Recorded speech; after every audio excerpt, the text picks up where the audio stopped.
आजकल के नेता की बोली इस तरह हो गई है, बड़ा विचित्र, बहुत अजीबोगरीब, जिससे जनता तो परेशान है, लेकिन नेता अपने को बड़ा विद्वान समझ रहे हैं।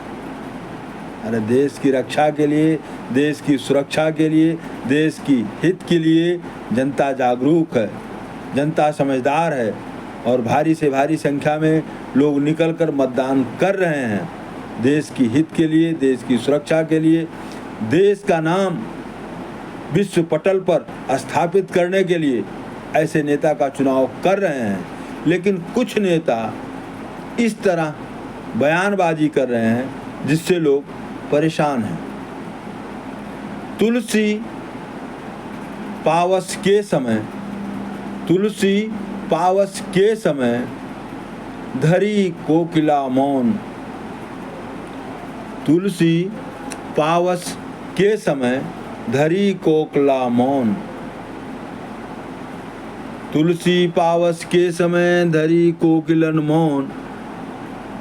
अब तो दादुर बोलिए हमें पूछिए कौन।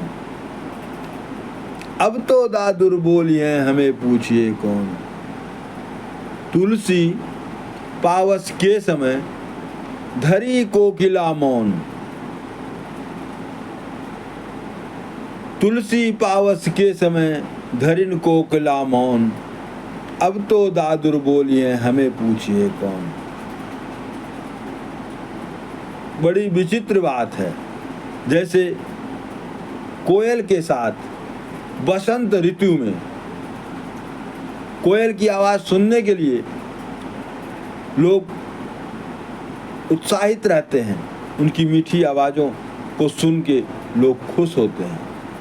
लेकिन एक समय ऐसा आता है, बारिश का समय, जब सब मेढक टर टर टर टर की आवाज़ लगाते हैं, उस समय कोयल चुप रहती है। उसी तरह